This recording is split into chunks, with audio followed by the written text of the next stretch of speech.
you can aim for another $9,000 more, we want to try to at least get to that 3 months of expenses saved up. And then ultimately, we want to have 6 months of expenses saved up long term. I would automate my payments to start to get this debt paid off. So I would automate those payments for sure. And I know you said money is somewhat tight right now. And so we just want to make sure that we are managing our money correctly. All the pros out there, they all recommend boring investing. I am a very boring investor myself. It's consistency, it's long-term compounding, and it's low fees and a high savings rate. Now, today, we're going to be diving into 7 of your questions on this money Q&A. And a couple of these questions are also 2-part questions. The first one is, what should my next steps be after paying off a personal loan, emergency fund, car savings, or student loans? Secondly is, what's the best investment or savings account to open for my 5-year-old to start learning about money? I love this question. We'll probably do an entire episode in the future on that as well. Is it worth contributing to a Roth 457B with a 1.385% fee? Or should I focus on low-cost accounts? Question 4 is, I'm in the military maxing out my TSP and Roth IRA. What else can I do to retire early? And how can my parents retire with $150,000 at age 55? Question 5 is, I am new to investing with $30,000 in cash. Should I just dump it into an index fund or do I do something more? Question 6 is, we are 48 and 49, saving aggressively with no debt. How do I ensure I hit my $1.5 million retirement goal by age 55? And question 7, we rolled over $35,000 into an IRA, have $125,000 in a 401k and big home equity. How do we build wealth and retire early in California? So these are all fantastic questions. Really excited to jump into this. We have an action-packed episode, as you can see, so let's get into it. All right, the first question is, hello, Andrew. Thank you so much for your podcast. I've been listening since last year. I am single, without kids, happily, and about to be 45. We have almost nothing in common, but I feel you deliver your message in a way that everyone can learn and feel included. That's absolutely the goal with what we're trying to do. I have made great strides in the right direction financially, and it's all thanks to part to you. Well, thank you, and it's really just you taking the action steps here, so that's absolutely amazing, and we'll talk about it here in a second. I have a question about my next steps. I have $5,000 in a high-yield savings account, and I am in the process of paying off $15,000 in a personal loan that I use to consolidate my credit cards and get a lower interest rate. It will be paid off by the end of this year. Oh, congratulations. My next high-interest debt is a $100,000 student loan. I know it's massive, and I took the max available for nurse practitioner school to get my doctorate. I am on an income-driven repayment plan, and it is on pause due to the SAVE plan being challenged in the courts. The projected date is to start repayment in October 2026. If repayment starts earlier, it will remain around $300 payment in October of 2026. So instead of paying off this loan right away, I want to move my next step and save for 3 months of emergency money and start saving for a down payment on my car. It is a lease that will expire in 2027. What are your thoughts? I work full-time as a nurse practitioner, and I am in the middle of process of starting up a telehealth business as a side hustle in a few months or so, but money is tight right now. So I should have some more options soon. All right, so Rita, thank you so much for this question. This is absolutely amazing. And here's how I would kind of think about this for sure. Is number one is I would finish off paying off that personal loan first. If the interest rate is high and you're on track to finish by the end of the year, that is absolutely amazing. Congratulations on taking the action step for doing that, because those credit cards were robbing you of your financial future. So it is absolutely amazing that you're taking advantage of that. Secondly, is if you already have the $5,000 in savings, this is something that I think that if you can keep your monthly expenses around that, $3,000 range, or depending on where your monthly expenses are, if you can aim for another $9,000 more, we want to try to at least get to that 3 months of expenses saved up. And then ultimately, we want to have 6 months of expenses saved up long term. Since your lease ends in late 2027, you definitely have to do something with the car, with the vehicle. And I would definitely start to create a savings bucket to start saving for that down payment. I think that's really wise for you to be able to do that so that you can start to put together that 20% down of whatever it is. Now, if you need, a used car, maybe it's an older car over the next couple of years until you get through it, just follow some of our rules, but making sure that you can drive an older used car over the course of 10 years is really, really important. And you can find them now. You can find really reliable cars for a good price.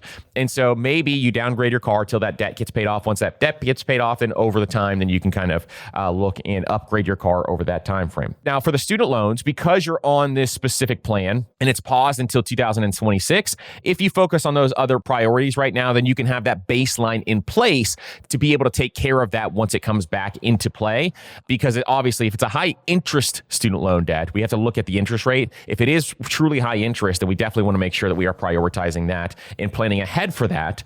One other thing that I know a lot of people do, which I like this idea, is they will start to put the payments into savings while it is paused. And they will start to build up this savings bucket. And then once it becomes unpaused, and they take all those dollars and they just put it towards us, so they can start to pay that money down. I love that option for you because you have cash on hand. It just gives you some additional cash on hand while it is paused.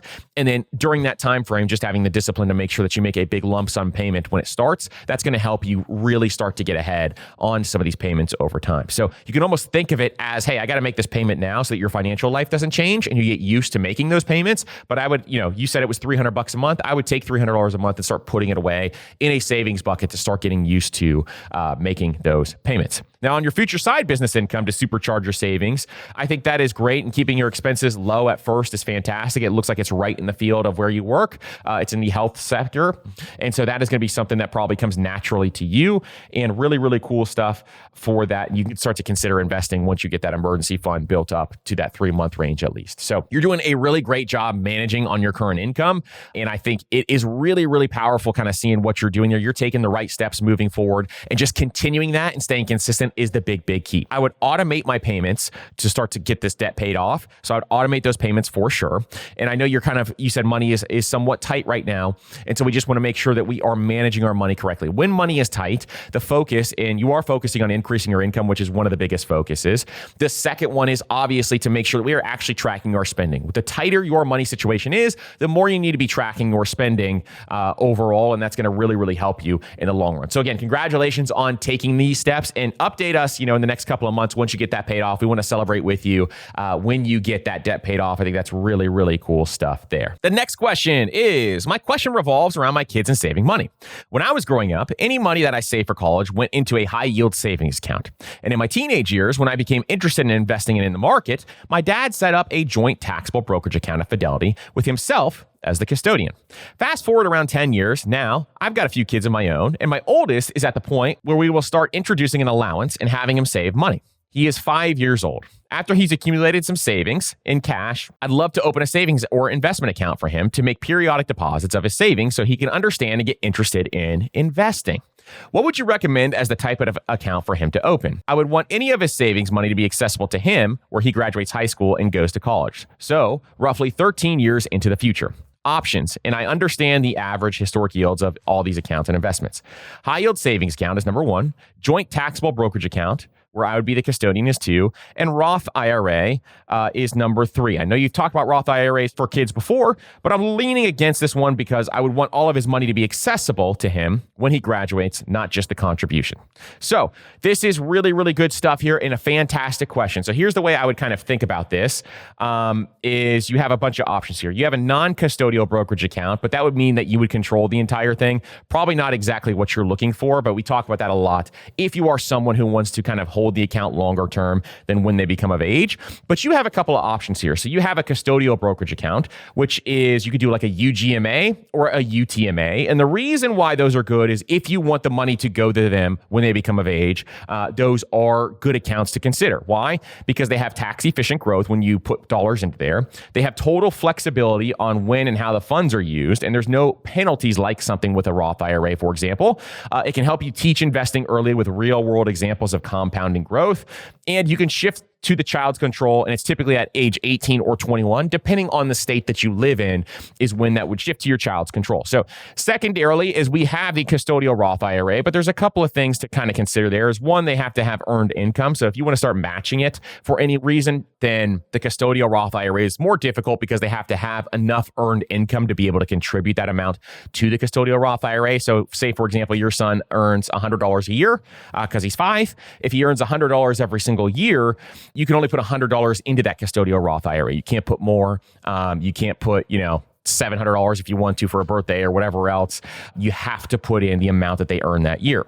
And so probably around, what I would consider in that situation, if you want all of his dollars to go to him when he turns 18 or 21, is to make sure that you use a UGMA or a UTMA is probably the way that I would look at that, which is a custodial brokerage. And there's a lot of benefits to that. So like one is unearned income under $1,300 is tax-free. The next $1,300 is taxed at the child's tax rate, which is usually 10% or lower. And above that, it's taxed at your rate due to the kiddie tax. So the kiddie tax is another thing to kind of think through as you go through this. But if you're investing in low turnover, index funds or ETFs long-term, then you can minimize some of those dividends and those capital gains and therefore reduce that tax liability overall. And now filing a return isn't required unless unearned income exceeds over that $1,300 per year. And so really, a lot of great things that can happen if you want those dollars. So the reason why I don't put my kids in there is I don't know exactly when I'm going to give my kids the money. I actually have my own brokerage account in my name that I'm going to hand to them. They are the beneficiaries in those taxable brokerage accounts. And that's only because I do not want to give them those dollars right at the age of 18 if I don't have to, or right at the age of 21 if I don't have to. So instead, I put it in the taxable to give them that flexibility, and then they'll have a Roth where they can get that money, later on down the line. But if you want him to have his money, right when he turns age 18, then those UTMA or UGMAs are really, really good options. But you can also do the regular taxable. And some of the cons with the regular taxable is like some of the taxes will fall down to you personally while you're building wealth for them. A lot of different things like that. But overall, I think the custodial is a great, great option. It's so cool that you are looking to, start helping your 5-year-old invest. Now, one thing I love to do is kind of identify some of the companies with just a small percentage of the portfolio. You can do the rest of it however you want. But I always love to, identify companies that they are interested in. So say, for example, your kid loves Disney. You can invest in Disney and show them, hey, you own a piece of this company now, or you can invest in Mattel where they can own the company that makes the toys they like, or you can invest in, anything that they're interested in. There are ways that you can kind of invest in companies to make them more interested in investing. So very, very cool stuff there, and really, really would love to hear kind of what you end up doing. And congratulations again on teaching your kids about money. That is absolutely amazing. I'm a municipal employee that contributes to a Roth 457B account through Nationwide. The account has an annualized fee ratio of 1.385%. Woo boy. Is it worth it to continue to contribute to this account if I am not maxing out the total contribution limit, $22,000? And could I transfer the balance to Vanguard low-fee index fund and save on the high fees over the course of 20 to 30 years? So, awesome question, because for most people out there, if you have a 1.385% expense ratio, you got to raise your eyebrows a little bit. That is a very high expense ratio, especially for having a specific account. And this is actually a super common situation for municipal employees and other public sector workers. I've seen this happen a lot more where they have much higher fees in their accounts than maybe someone with a traditional 401k at a private company or a publicly traded company. Usually the municipal sector does have more fees, and that is honestly just discouraging in some ways. But overall, I'm going to tell you kind of how I would think about this, or the ways that I would consider handling this. So should you contribute to your Roth 457B even with that fee? Yes, but only up to a point. And here is why. Why it's worth still considering is that your 457B plans have no penalty for early withdrawals. So once you leave your employer, even before the age of 59 and a half, a big advantage over the 401k or the 403B or the Roth IRA is that they do have no penalty for early withdrawals. It is still tax advantage growth. So your money still grows tax-free inside the Roth, even with the fees. And if you're not maxing out other retirement accounts like the Roth IRA or low-cost 401k, this can still be a solid way to shelter money from taxes based on your tax situation. But that 1.385% fee is really, really high. And over the course of 30 years, it can be hundreds of thousands of dollars. For comparison, obviously, a typical index fund is 0.03% to 0.10%. So if you're not maxing out other low fee retirement accounts, I would consider this order of operations. Is I would think through, hey, what about my Roth IRA through Vanguard or Fidelity? You can go that route first. And do something like $7,000 in a Roth IRA. Again, this is not financial advice. This is just what I would consider, is looking at the Roth IRA at Vanguard or Fidelity and kind of see, is that something you want to do? Because you could put $7,000 in there. And then you could contribute enough to your 457B to take advantage of the tax sheltering up to your comfort level. And then as a secondary option, have the Roth IRA available to you. Now, you could also look in your 457B. Is it the actual plan that has that expense ratio, or is it what you are invested in? Are there lower cost investments that you could switch to? If that is an option, look at the lower cost investments, kind of analyze those and see if that's something that is a better option for you overall. And if they do have those lower cost options, I would try to switch providers if you could. And then for any extra money outside of that, I would consider the taxable brokerage account outside of some of these accounts that we just discussed here. Now, can you transfer your 457 balance to Vanguard now? Not unless you leave your job, unfortunately, because they are locked while you are employed, and transfers, which are rollovers, are available after separation from service or retirement. So if you plan on being in that job for 30 years, I would probably prioritize the Roth or something with a lower cost first, and then get my dollars back into there once time goes on. And then once you leave your job, you can roll it into a Roth IRA or a traditional IRA, depending on where it's a Roth or pre-tax 457B. But if it's a Roth 457 and you roll it into a Roth IRA, it does continue to grow tax-free, but the 5-year Roth IRA clock starts over for the pro rata rule unless you already have a Roth IRA open. And so making sure that you just have those rules in place is really, really important. But right now, as you're employed, you can't roll it over until you actually separate from wherever you're working. So I hope that's super helpful. If you have any other questions on that, please let me know. But amazing job even investing your dollars in here. And it is something that you could definitely consider over time. If you don't plan on being there for 30 years, and maybe I would still consider, investing my dollars in there if there's some good benefits there. And if there's a match, I would definitely take advantage of that match too. So those are definite reasons to get more dollars into there. So hope that helps, and let me know if you have any other questions. Now, one of the most important things that you can do currently is you can make sure that you remove your personal information online, because your information being out on the internet for any data broker to use and to sell is detrimental to your finances. And so what you need to make sure you do is you go to these specific data brokers that have your information online. If you Google your name, your phone number, your address, and quotation, you're going to see a bunch of your information come up that you don't really want out there. So what you need to make sure that you do is use a service like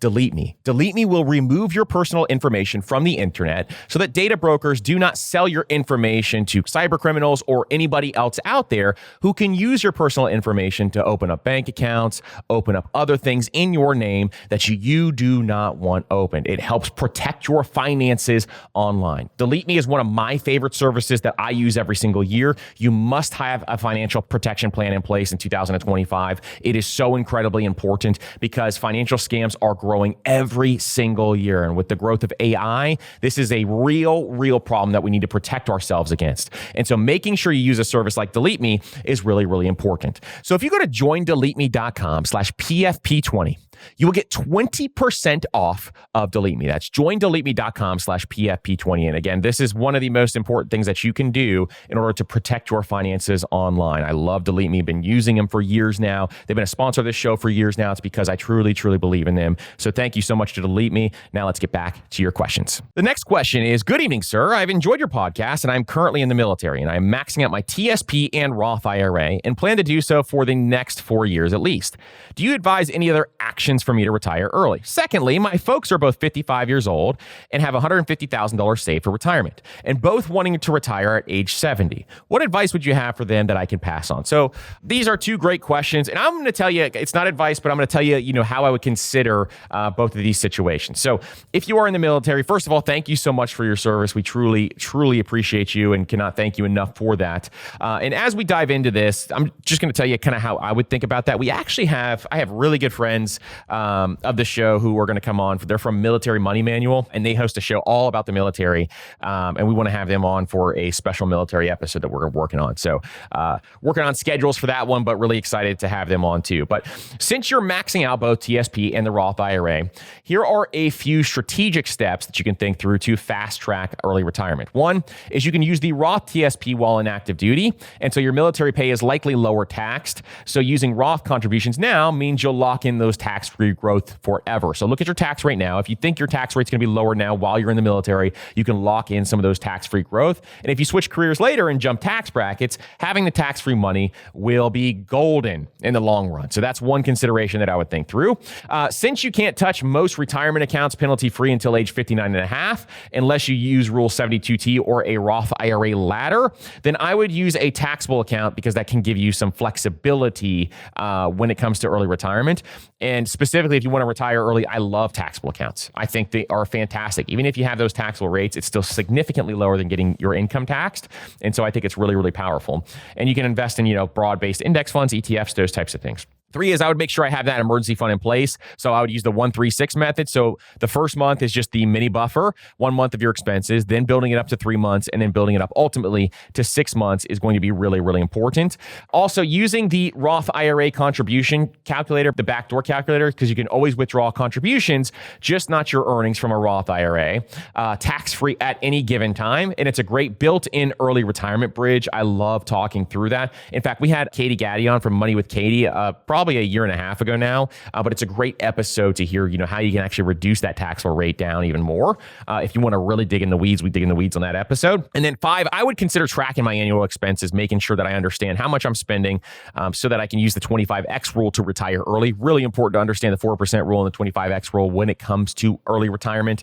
And you have those steps there. I think it can help you. So if you get to 1.25 million, for example, you can spend $50,000 per year. If you want to spend $80,000 per year, you need $2 million. If you want to spend $120,000 per year, you need $3 million. All those different numbers matter when it comes to making sure you're on track to retire early. But you are doing a great job thus far. And I think utilizing some of these accounts to make sure that you're growing them so you have additional flexibility is the name of the game. Also, if you have a high deductible health plan, using an HSA or something else along those lines can be a great flexibility option as well. So that is perfect. Now, for your parents, they are age 55 and they have $150,000 saved with 15 years to go. So first, I would maximize catch-up contribution. So because they're age 55, they can put extra dollars into things like their 401ks and their IRAs, for example. So in their 401ks, they can get up to $30,000 in there. For the Roth IRA, they can get up to $8,000 in there at the time recording this. And so those are fantastic. If you're over the age of 50, you can get a lot more money in these retirement accounts than most people who are under the age of 50. So big difference there. And if they can afford to save $15,000 to $25,000 a year total, they can reach $600,000 to $8,000 by 70, depending on returns, obviously. But you can make a dent in your retirement range if you can do that. It depends on how much they want to live on every single year. If they want to live on, more than that, then they may have to get more aggressive. But it just depends on how much money they want to live on.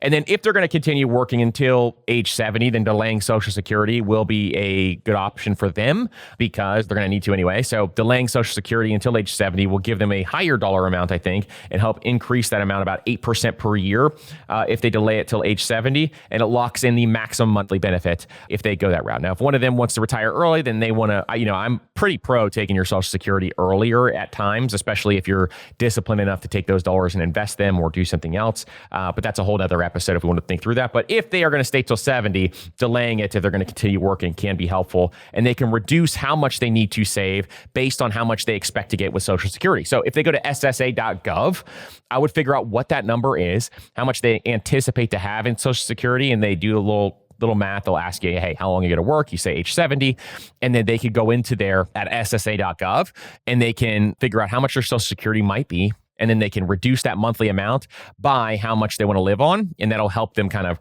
run these numbers. Number 4 is I would stay invested for growth. They still have 15 years left. That's a long time horizon. So at least for the next decade, I would stay invested for growth. And, a 60-40, 70-30, 90-10, some sort of stock split that makes sense for them that will still provide growth and limit that volatility. We did an episode of the 10 portfolios recently. It was a 2-part episode. Listen to that episode. It'll kind of tell you how volatile some different portfolios are, and that'll give you just a good starting point and a financial education point to start making your decisions. And then using a retirement calculator is really helpful. So Vanguard and Fidelity both have some great ones. We probably need to develop our own based on some of the stuff we talk about here, but using a retirement calculator can be really powerful stuff. So honestly, you are crushing it. Absolutely amazing that you are maxing out both TSP and Roth IRA. That sets you up beautifully for early retirement to build flexibility. And then for your parents, using those catch-up contributions, delaying that Social Security and staying invested is going to allow their nest egg to continue to grow where they can really make some big progress there. So absolutely amazing. And thank you so much for the question. I am new to investing and I have no debt and about 30 grand in cash in my bank account. I only make $60,000 per year, but have no children and pay cheap rent for a house for my stepfather. I'm extremely lucky. I read a few books and they seem to recommend using index funds and not worrying about individual stocks. Should I really put all of my expendable cash into one index fund? I feel like I I would not be doing enough. I also have a 401k through work, which they match 4%, but I plan on putting in 15%. I think I'm doing well, but is there any advice that you could give me? So again, this is not financial advice, but I'll kind of tell you, you are doing incredibly well, especially for someone who is brand new to investing and you have no debt, you have $30,000 in cash. Awesome, awesome stuff. You have a really high savings rate in a 401k with a 15% contribution, which is awesome. That is a rock solid foundation for you. And I think that is really going to help you kind of walk through the next steps of what you need to be doing. So one is I would keep a purposeful cash reserve. So with that cash reserve, honestly, you may have heard our episode about the 136 method. We want you to have at least 6 months of expenses saved into an emergency fund. And we walk you through how to do that in the 136 method episode. But what you really want to make sure is that you have that in a high yield savings account. So if you spend $2,000 per month, you really need to have $6,000 to $12,000 in cash. And then over time, since you have 30, you're doing a great job, depending on how much you spend per month. So it just depends on how much you spend, on how much you would have in there. So 6 months expenses is the ultimate goal that we want to have. Step two is you are on pace to use a powerful investment strategy. So in a recent episode, we talked about 10 portfolios. And there's a part 1 and part 2. It was about a month or so ago. And in that episode, we talk about just some of the simple, powerful strategies. In fact, the books that you have read where they, may have recommended one index fund. One common example of that is the Simple Path to Wealth, where it just recommends VTI. That was on the top 10 list of the portfolios that have returned the most over the last couple of decades. That was the one that actually returned the most, which is kind of crazy. Warren Buffett portfolio, the 90-10 is a great one. But if you don't feel like you're doing enough, like if you're saying to yourself, I just feel like I wouldn't stay, invested in this plan because I feel like I wouldn't be doing enough, you can come up with a different plan that would work for you with a couple different funds. Maybe you want to add international, maybe you want to add some bonds. That kind of stuff there's nothing wrong with that at all. And we kind of talk through those portfolios in that episode. Considering a Roth IRA would be a great option too, especially if it's something where you make more than how much you can put in a Roth IRA. You can do a backdoor Roth, but you can contribute up to $7,000 per year. And once you contribute that money, it actually grows tax-free and you can pull that money out tax-free after the age of 59 and a half. But your contributions, you can withdraw at any time without penalty. So that is a really, really powerful thing that you could do there. And I love investing in index funds in my Roth personally, but you can do your own research on that front for sure. And then step 4 is investing what you don't need.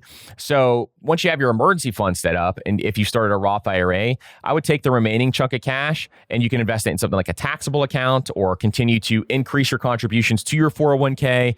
And it gives you stability so that you can do things like buy a home in a few years or take a sabbatical or retire early. There's so many options that you have once you start to invest your cash that it is really, really powerful to see how this money will grow over time.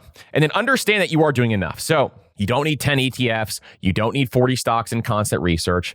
All the pros out there, they all recommend boring investing. I am a very boring investor myself. It's consistency, it's long-term compounding, and it's low fees and a high savings rate. That's really what it takes. Consistency, long-term compounding, low fees, high savings rate. If you have those 4 things, you will literally become wealthy on autopilot.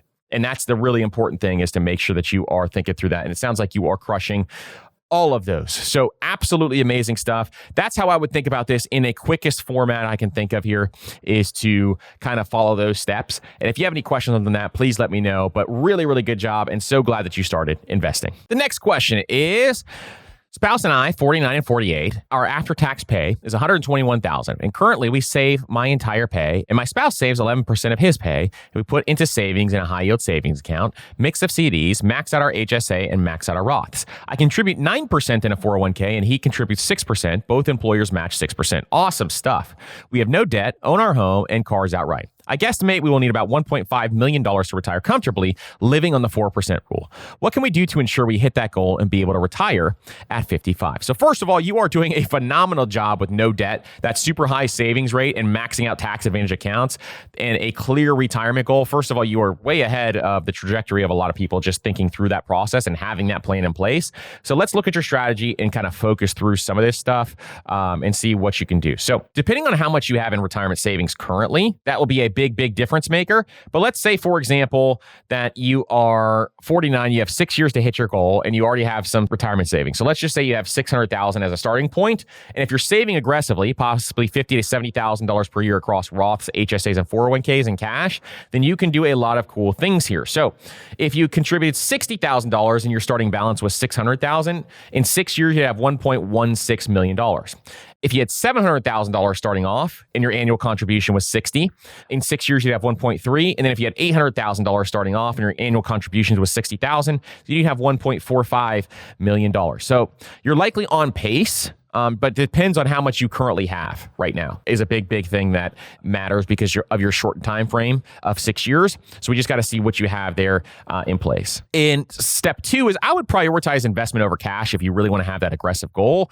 Saving a lot into a high yield savings account in CDs is great for short-term safety, but for long-term growth, if you want some of that, just making sure you have 6 months of expenses saved in a high yield savings account and then move the rest over to some of these. And then as you approach retirement age, then you can increase that cash position as time goes on. That's the way I would think about that. And then just continuing to run your retirement math. So I would look at something like the Empower retirement calculator.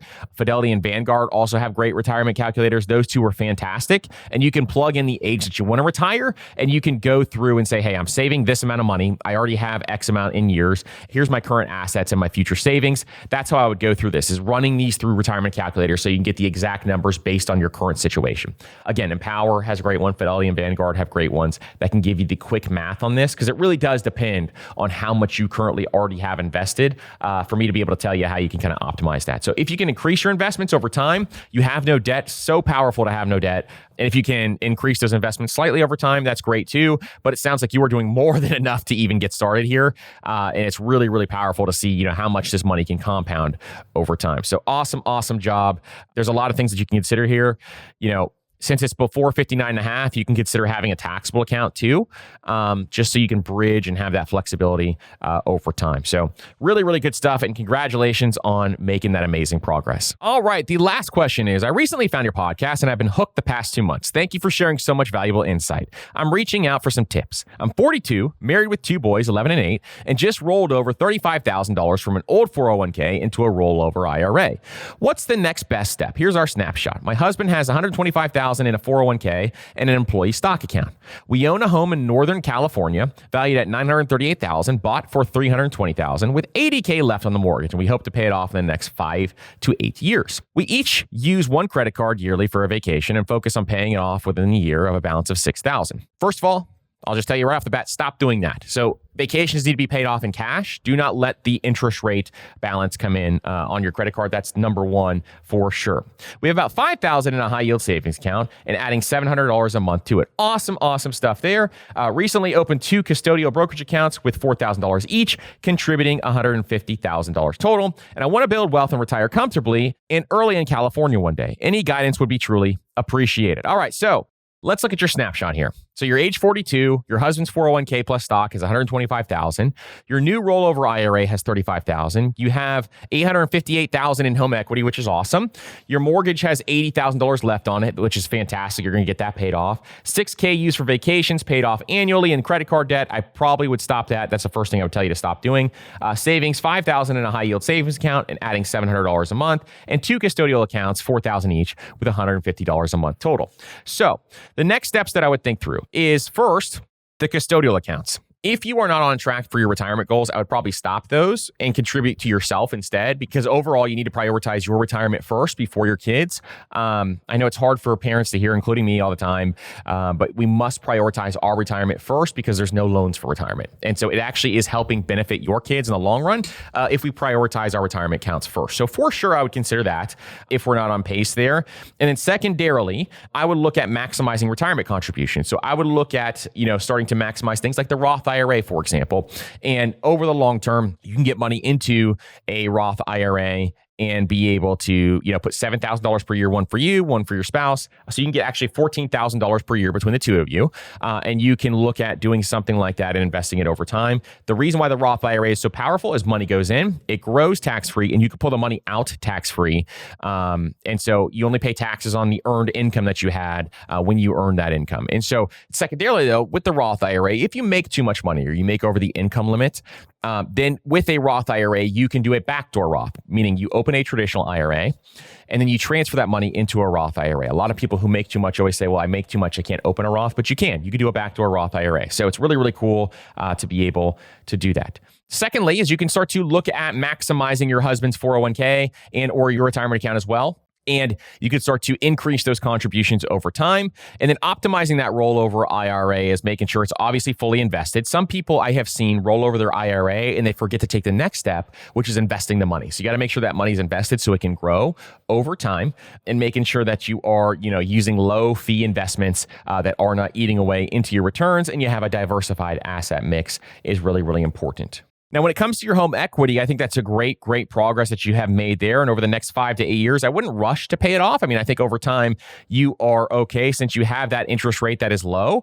I would not rush to pay that thing off if it were me. Instead, I would work on focusing on growing my investments over time, and then going through and really focusing on those investments for sure. As once you hit your 40s, you want to try to get as much money as you can in those investments and really get that thing rolling. Also, making sure you have an emergency fund in place. So the 1-3-6 method falls into play here as well, where you want to get 1 month of expenses, then 3. And once you have 3, then you can start investing. And then 6 months of expenses is also really, really important. And then also, if you want to retire early, if you think you're on pace for that, you can look at a taxable account to increase that flexibility overall. And that's going to be really, really help you over time.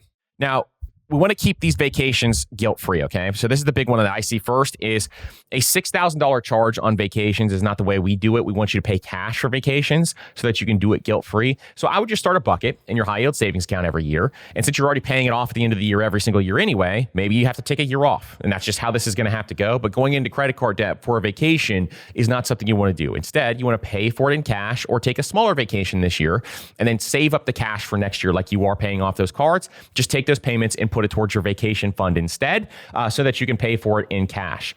And that is going to really, really help you over time, is just having that sinking fund or that bucket in place that'll help you grow that amount over time. Now, final thoughts is you're doing exceptionally well. You have this high home equity. You're growing your retirement assets. You're teaching your kids to invest, which is absolutely fantastic. And you're intentional with debt and saving and actively thinking about your future. So I think you are really, really making some awesome progress. And again, I would consider, growing some of those contributions to the investment accounts, growing some of those contributions and considering a Roth IRA and running the numbers on that. And then from there, I would go and start to look at reducing, those credit card payments. Instead of, putting it on that credit card, I would just pay for it in cash. And then over time, you can start to really, really see some cool changes. You are doing amazing work here. Congratulations on what you're doing there, and really excited to see what you do here in the near future. So thank you so much for the question. It's absolutely amazing. And thank you guys all for listening to this episode. If you guys have any questions, make sure you join that Master Money newsletter by going to mastermoney.co/newsletter. And you can ask your question to any of those issues that come out every single week. Again, thank you guys so much for being here, and we will see you on the next episode.